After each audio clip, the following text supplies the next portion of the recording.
for 13 years. Okay, we'll skip the ACF slides. Skip the ACF due to time. A warm, committed, and keen proven solver in the field of expertise.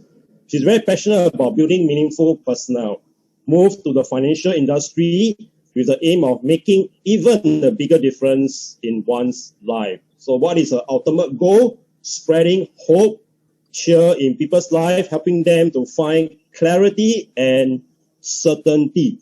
Okay, clarity and certainty in their lives.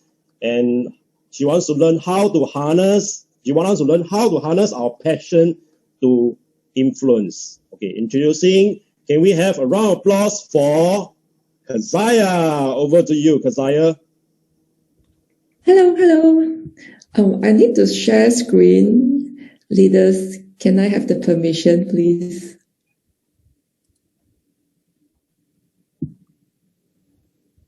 Yes, you may. You just have to wait for our dear Cyrus to work it out for you. Are you able to see it right now? There you go. You're the co-host now. Oh, okay. Thank you. Okay, can you all see my screen? Yep, absolutely. Okay. Good evening, children. Good evening, ladies and gentlemen. I'm Keziah, your friendly but serious advisor when it comes to your finances and your sense of security, and most importantly, having hope. So I'm going to ask you the same question this person asked me a few years ago. The question is, if money is not an issue today, what would you rather be doing? I repeat, if money is not an issue, what would you rather be doing today? Now I can almost hear Edwin shouting across the room and say that, 做博咯, no need to work already, ma. But while it is very enticing for the short term, 做博 for a long time can be very torturing. I just spoke to this 90-year-old lady who actually came out to help the son to do some cooking in the store. She said that, really, I don't want my life to just be at home and look at people passing me by. She really wants to feel important and feel that she's fulfilled something for the day. And I think it's the same for me, and I'm not quite sure if it applies to you as well. But either way, I think we would like to come to a stage where money is not an issue anymore. We can do whatever we want with our money, and then can throw the letter to your boss if you're not very happy for the past 1 year lockdown in your working from home. The key thing is how to get to a stage where money is not an issue. Our best bet would be making better financial decisions over time. And if possible, as soon as possible. Now, why bother? Does it really make a difference? Evidence has shown that financial literacy can help you to save more, retire better, have greater wealth, therefore you get better health as well. Because you have less things to worry about. You can afford to take sabbatical. You can afford to take a step back when you need to. So I think I don't need to argue with you about the importance of getting your financial freedom as soon as possible. And it's not about not doing anything. It's about doing things not because of money anymore. So I'm not going to share with you what are the things to do today, because your grandmother, your spouse, your mother-in-law, or who not will have been telling you what to do. So today I'm going to tell you what not to do in terms of making better financial decisions. Is that okay with you? Okay.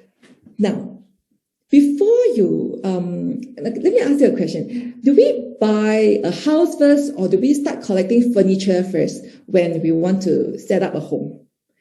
Those who say buying a house, can you do this shape on your screen?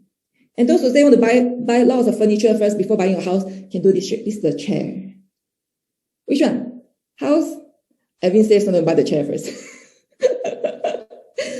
Okay, my point is, most of the time, common sense tells us that we need to buy a house first, then we'll see how it fits, or we design the house to our liking, then we will buy the furniture that matches the house.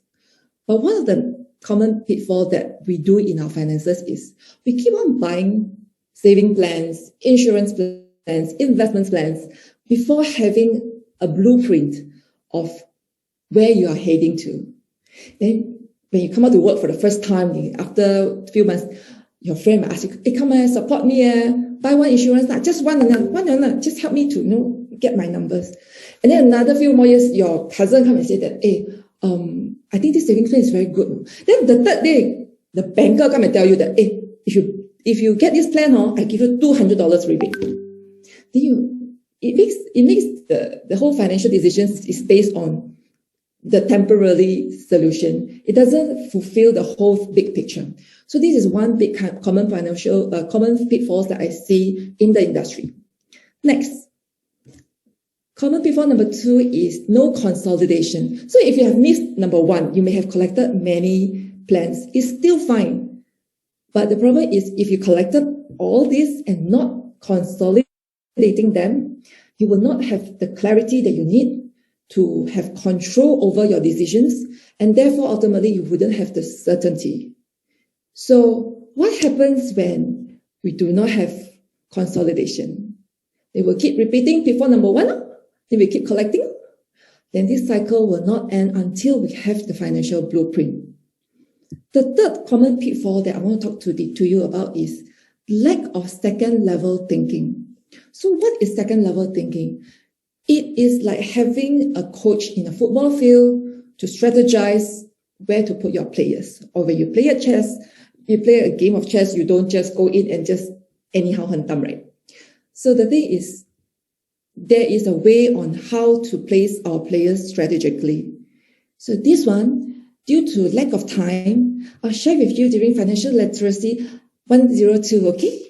Because I got more things to share with you today. The last point that I want to share with you is the ultimate common pitfall that we have in making financial decisions. That's procrastination. So today I'm going to ask you, when it comes to investment, right? Would you rather have a higher interest rate or a longer length of time? Can you type your answer in the chat box? Would you, if you choose higher interest rate, there will be an I. If you choose longer length of time, there will be an N. If I'm guessing correctly, I think many of us may have chosen the higher interest rate. We want the highest return in the shortest time possible, right? And that's very common when I speak to my friends or the people I meet as well. I want to touch about this time value of money actually. The formula might be very familiar with you, especially those who just graduated or maths genius. It's future value. What's the formula of future value compared to your present value? So this I is the interest rate, and the N here is the number of years. So if we use the same number 3 and 5, if I put it in a different position, you will have a different answer. So which do you think will give us a higher value? A, I equals to 3, interest rate is 3%, and number of years is 5 years, or B, interest rate is 5%, almost double, and the number of years is 3 years. You only take 3 years. Okay, I give you higher interest rate, no, and shorter length of time. So which do you think will give us a higher value? The answer is actually the one with a lower interest rate, but a longer length of time. It's 1024 versus 216. And with that, I rest my case. If you're not doing anything right now, the best thing you can do for yourself is start looking around for an opportunity to allocate your asset. You can speak to your friends, you can find out from Google, you can do your own research. Just don't sit there and waste another day, because that would be your best bet. That's all. Thank you. All right, let's give Keziah a round of applause.